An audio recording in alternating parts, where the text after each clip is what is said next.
Good day to everybody. My name is Cristian Rosas Borja. I'm studying at the Universidad Católica, Santiago, Guayaquil. We are going to talk about a 14-month-old girl with recurrent vomiting. Follow me in my social networks and let's learn another thing. So, let's begin. Definition of vomiting is also known as MS and throwing up, among other terms, is the involuntary forceful expulsion of the contents of one's stomach through the mouth and sometimes the nose. Let's watch a bit.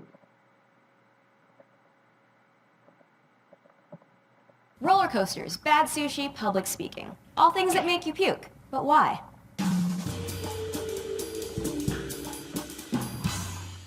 Hey guys, Chastity here for D News. We're going to be tackling your science questions every Monday. This week's viewer question comes from Sam Litzes, who asks, how/why do we vomit? Great question, Sam. Unfortunately, there's no short answer to why we puke. As I'm sure you've all experienced, vomiting is an involuntary expulsion of your stomach contents through your mouth and sometimes your nose. Ick. Even though it's gross, it's actually a good thing because vomiting defends you from being poisoned. The part of the brain that manages poison control is called the area postrema. This part is exposed to the bloodstream, allowing it to scan for toxins. When a toxin is spotted, like as a result of one too many tequila shots, the area postrema tells the body to purge the stomach. When you vomit, several things happen to your body at once. Your blood moves to your internal organs, causing your face to lose color. Your teeth are coated in saliva to shield them from your stomach acid. You break a sweat, your blood pressure drops, your heart races, and you start to breathe faster as you retch. The large muscles of your respiratory system reverse the path of your digestive tract, turning you into a human geyser. It's uncomfortable, it's involuntary, and it's a big old mess. But it's also a unique ability. Other than humans, there are only a few animals that can vomit, like cats and dogs. Mice and other rodents, however, can't. Neither can horses. Rodents lack the key neural circuits that tell the stomach to purge. They also have a powerful seal that separates the esophagus and the stomach, which cannot open. This explains why rat poison is so effective. Horses also have a strong band of muscle around the esophagus. It operates as a one-way valve as it enters the stomach. Food can go down into the horse's stomach as this valve relaxes, but the valve squeezes down on the opening, preventing food from going back up. So why do people vomit? The list of causes is lengthy. Drinking too much alcohol, prescription and non-prescription drugs, food poisoning, viral infections that inflame your gut and cause severe stomach pain. Throwing up can also be triggered by your stomach's nervous system telling you it's too full. Feeling afraid or disgusted can also make us feel nauseous. If you've ever puked during a gory movie or at the sight of blood, it's because the unpleasant visuals stimulate nausea. These visuals cause the limbic system in your brain, which controls emotions, to feel distressed. This distress causes the autonomic nervous system, which controls the internal organs, to tell your stomach to purge. So even though you're not really exposed to a life-threatening poison, your body has a hard time differentiating emotional and physical stress. In either case, it reacts the same way. One of the things that makes me the most nauseous is air travel. Why does flying make us feel sick? Julian answers that question in this video. First and foremost is the low oxygen levels. The higher you go...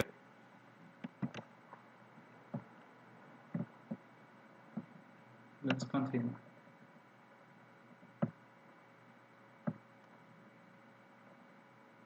Applications in medicine.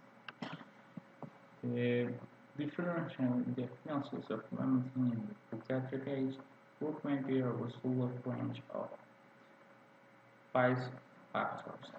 First, causes including gastrointestinal etiology. Second, central nervous system disease. Pulmonary problems is important. And drinking, metabolic disorders, and also drugs. Another issue. It's a treatment to a little kid.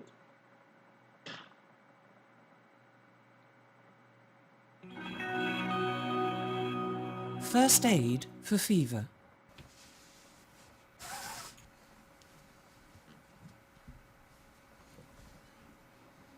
Feeling a little bit hot. I'll be back in a minute. Right. Okay, darling. Check their temperature by using a thermometer. Okay, good boy. That's it.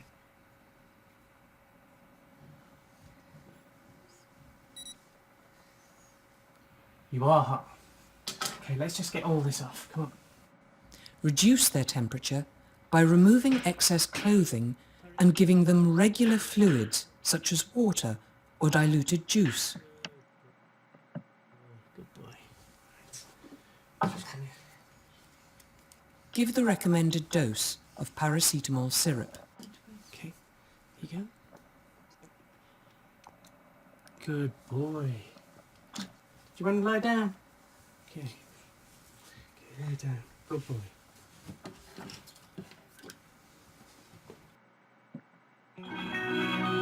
Remember,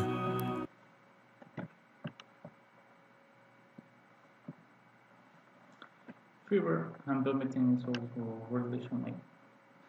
The fever causes the vomiting, so we have to prevent that and take care of the kids. Pros and cons. Pros: two factors, very common in children, as the behavior with watch, usually caused by an inner illness, and cons are the severe vomiting and rates that define cyclic vomiting syndrome, increase the chance of developing dehydration, esophagitis, moderate waist tear, and tooth decay.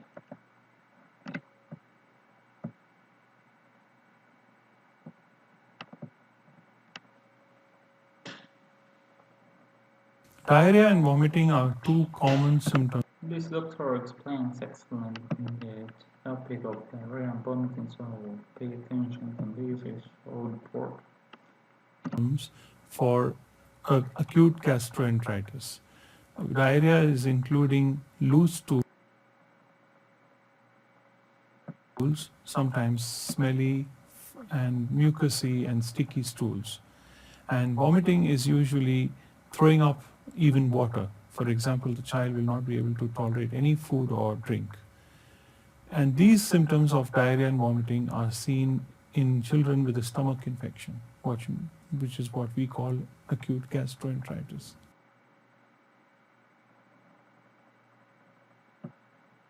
The commonest cause for diarrhea and vomiting are usually viral infections and sometimes bacteria. Sometimes it could be just plain food upset, food poisoning or indigestion, but mostly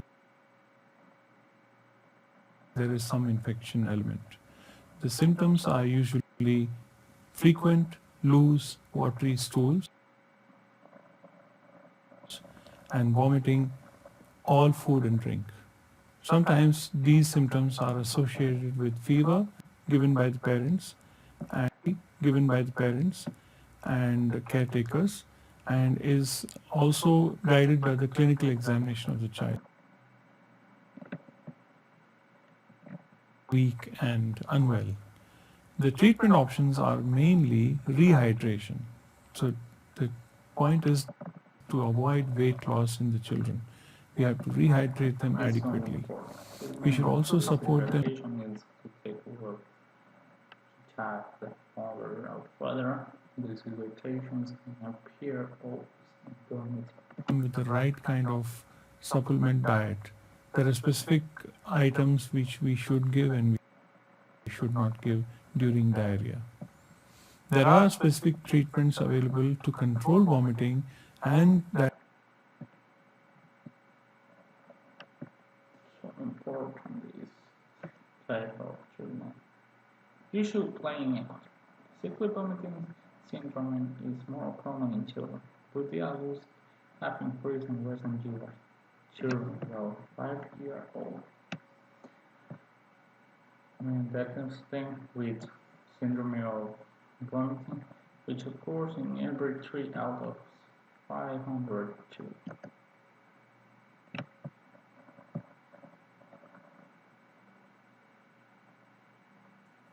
Hi, I'm Dr. Paul, and welcome to another episode of Ask Your Pediatrician. Our topic for today is vomiting in infancy.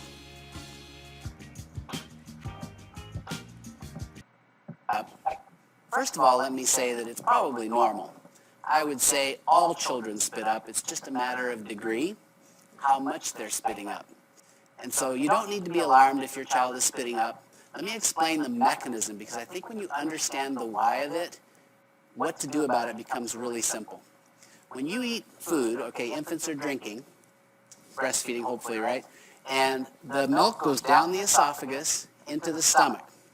Now the stomach is like a balloon, so the more they eat, the more that balloon swells up. And you need to understand that right at the end of the esophagus is a little muscle, a sphincter called the gastroesophageal sphincter. And its job is to hold the stomach contents from coming back out and prevent us from vomiting. Well, all babies have a gastroesophageal sphincter that's a little bit loose. In some, it's looser than others. Hence, this would explain why some babies are more spitty than others. But all babies spit up, and it's normal. So, what we're usually talking about when a baby is spitting up or vomiting is a loose gastroesophageal sphincter. And they're going to spit up more if the balloon, their stomach, is distended or overfull. And so this is kind of the tricky part. How much are they getting? You never know if you're breastfeeding. You do know if you're bottle feeding. How much can that stomach hold? I use a rule of thumb of take their weight in pounds. Let's say you have an 8-pound baby. Divide that by 2. That's 4. 4 ounces is the maximum that an 8-pound baby might be able to hold, for example. If you're used to kilograms, then your 4-kilo newborn, that would be a big newborn, can hold about 4 ounces. Or that 8-pound baby, divided by 2, 4 ounces is the maximum. Now realize, a newborn, day one, is only going to take half an ounce, maybe an ounce. Parents get real worried, oh, I'm not giving my baby enough food. By day 2, it goes up quite a bit, maybe 1.5 ounces to 2 ounces. By the end of the first week, most newborns are taking 2, 3, perhaps even 4 ounces. And by the end of the second week, for sure, 3 or 4 ounces every 3 to 4 hours, something like that on average.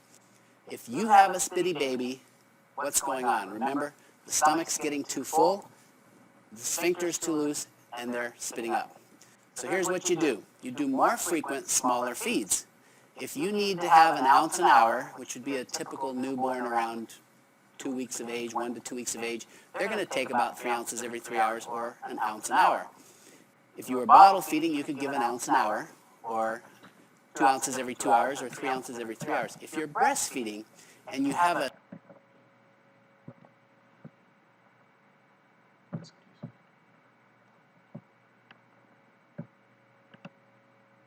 Conclusion. Vomiting also called means is the violent and explosive expulsion of the contents of the stomach through the mouth, which causes are digestive disorders, nervous system enzymes such as motion sickness, cerebral hemorrhage, poisoning, and migraine.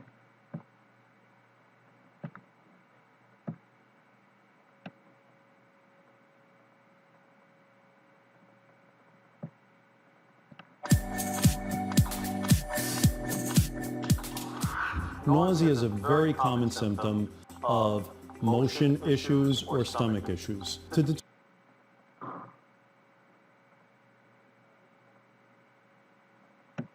determine which one is which is fairly easy. If you get nauseous after eating, if you get nauseous during eating, you're probably dealing with a stomach issue, a gastritis, an early ulcer, an infection, and you probably want to have this properly diagnosed. If you suffer from nausea when you get into a car where there's motion involved, this is probably something that you're just susceptible to and prone to, and there are medications, even over-the-counter medications, you can take for this. Nausea is a very common symptom, but usually it's related either to motion intrinsically to that person or something with their digestive system that has to be evaluated.